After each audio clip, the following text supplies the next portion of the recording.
नमस्कार, capital TV में आपका स्वागत है और मैं आपके साथ प्रिया बिस्ट।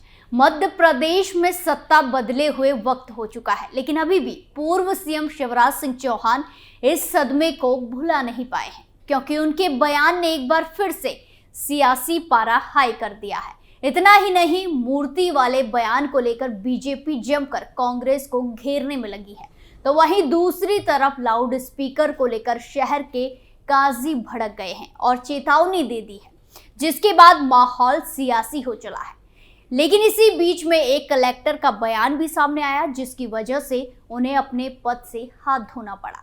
तो क्या है कुछ पूरा मामला, सब कुछ आपको हमारे खास शो में बताते हैं। मध्य प्रदेश में मोहन राज के आगाज को अब 20 दिन से अधिक हो गया है, लेकिन पूर्व सीएम शिवराज सिंह चौहान लगातार सुर्खियों में बने हुए हैं। सूबे में सरकार की कमान मोहन यादव को सौंपे जाने के बाद शिवराज कभी खेत में ट्रैक्टर चलाते नजर आते हैं, तो कभी लाडली बहनों के बीच। अब वो अपने बयान और नई सरकारी आवास को लेकर चर्चा में है। शिवराज ने अपने निर्वाचन क्षेत्र बुधनी में मुख्यमंत्री नहीं बन पाने को लेकर बयान दिया है। उन्होंने कहा कि कई बार राज तिलक होते होते वनवास भी हो जाता है। ऐसा किसी न किसी उद्देश्य की पूर्ति के लिए ही होता है, कोई बड़ा उद्देश्य होगा। शिवराज ने ये भी जोड़ा कि मेरी जिंदगी बहन बेटियों और जनता जनार्दन के लिए है। आंखों में आंसू नहीं रहने दूंगा, दिन रात काम करूंगा। उन्होंने सीएम हाउस छोड़ने के बाद अपने आवास का पता भी बताया और ये भी कहा कि उसका नाम रख दिया है मामा का घर, जो काफी ज्यादा सुर्खियां बटोर रहा है। शिवराज के सामान्य से दिखने वाले बयान के अपने ही निहितार्थ है। इसमें कसक है तो भविष्य की उम्मीद भी, जनसेवा का संकल्प है तो मामा वाली इमेज को सहेजने का रोड मैप भी। शिवराज कभी मध्य प्रदेश छोड़कर कहीं नहीं जाने की बात करते हैं, तो अब राज तिलक से पहले वनवास बड़ा उद्देश्य की बात कर रहे हैं। सवाल उठ रहा है कि शिवराज के मन में आखिर है क्या? उनके बयान और आवाज का नाम किस बात का संकेत है? दरअसल राज तिलक से पहले वनवास का प्रसंग भगवान राम से ही जुड़ा है। अयोध्या में भव्य मंदिर तैयार हो रहा है और 22 जनवरी को रामलला की प्राण प्रतिष्ठा होनी है। वनवास के बाद राम लौटे और उनका राज तिलक भी हुआ। राम ने अश्वमेघ यज्ञ भी किया और बड़े छोटे राजाओं ने उनकी प्रभुसत्ता स्वीकार भी की।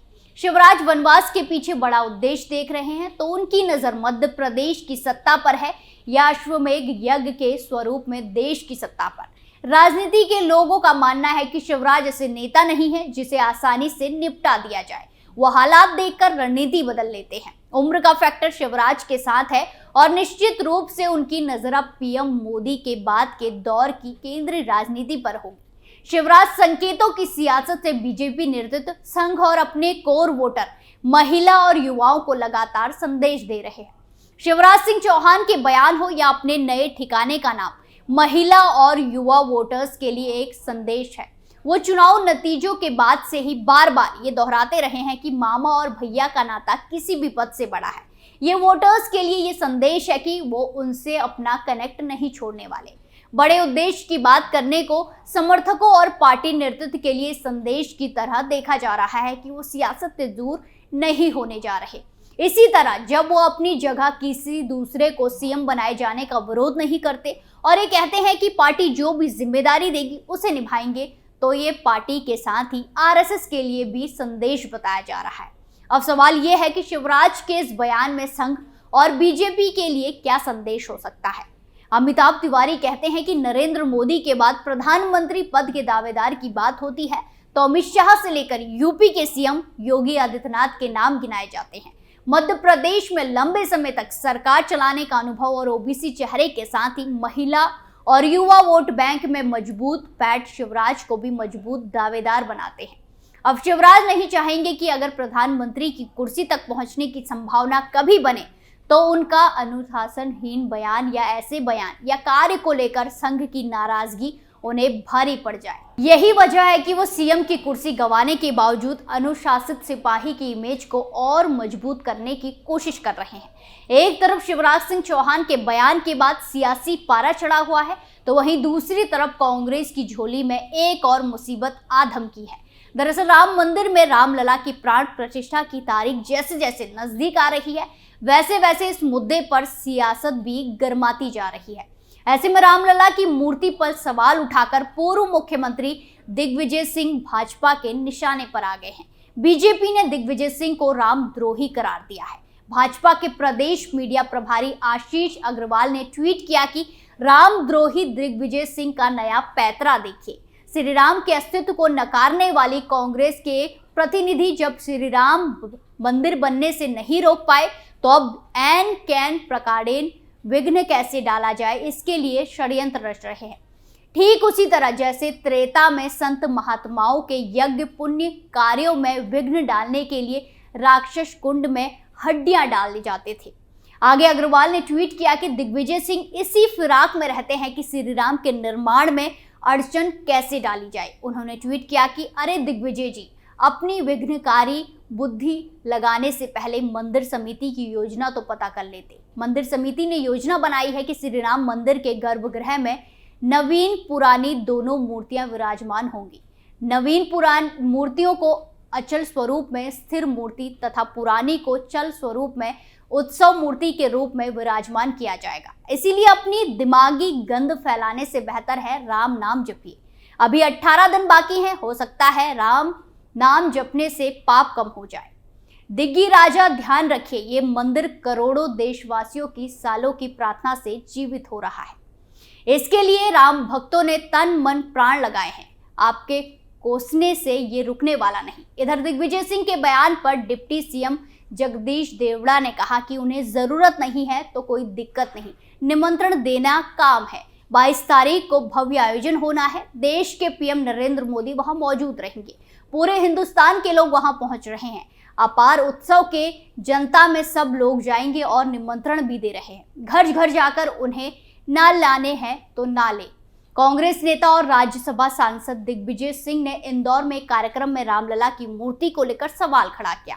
उन्होंने पूछा कि अयोध्या में बन रहे राम मंदिर के लिए नई मूर्तियां बनवाने की क्या जरूरत आ पड़ी। रामलला की मुख्य मूर्ति कहाँ है, उन्हें क्यों नहीं स्थापित किया जा रहा है, जबकि अयोध्या जन्मभूमि का पूरा विवाद ही वो था।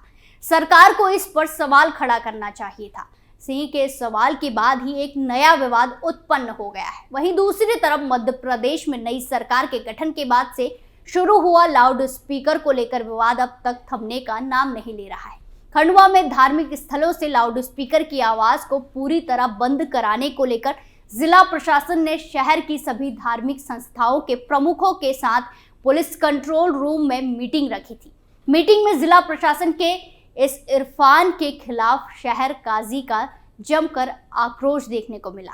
यही नहीं, बैठक के दौरान खंडवा शहर काजी ने साफ शब्दों में प्रशासन को चेतावनी देते हुए कहा कि हम सब कानून के मानने वाले लोग हैं। हमारी गुजारिश है कि आप हमारे साथ ऐसा कोई व्यवहार ना करें जिससे हमको मजबूरन सड़कों पर आना पड़े।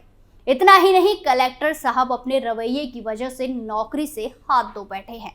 दरअसल ट्रक ड्राइवरों के विरोध प्रदर्शन के दौरान एक ड्राइवर की औकात पर सवाल उठाने के बाद आईएएस ऑफिसर किशोर कनियाल को विवादों का सामना करना पड़ा है। यही नहीं, ट्रक ड्राइवर के साथ अभद्र भाषा में बात करने पर उनके खिलाफ सख्त एक्शन लिया गया है और सीएम मोहन यादव ने उन्हें शाहजहांपुर कलेक्टर के पद से हटा दिया है।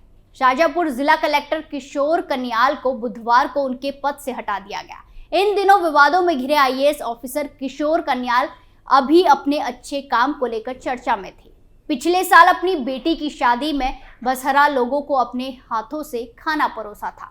इसके बाद हर तरफ उनकी बहुत तारीफ हुई थी, लेकिन इस बार उनके व्यवहार ने उनसे उनकी नौकरी तक छीन ली है। दरअसल हाल ही में आईएएस किशोर कनियाल ने ड्राइवर एसोसिएशन की बैठक बुलाई थी। इस मीटिंग के दौरान एक ट्रक ड्राइवर से उनकी बहस हो गई। इस दौरान अभद्र भाषा का प्रयोग करते हुए उन्होंने ट्रक ड्राइवर से कह दिया कि तुम्हारी औकात क्या है। आईएएस ऑफिसर के इस बयान के बाद उनके रवैये की निंदा की जा रही है। मध्य प्रदेश के नए मुख्यमंत्री मोहन यादव ने उन्हें कलेक्टर के पद से हटा दिया है। हमारे खास शो में फिलहाल के लिए इतना ही। बाकी तमाम खबरों के लिए देखते रहिए कैपिटल टीवी। नमस्कार।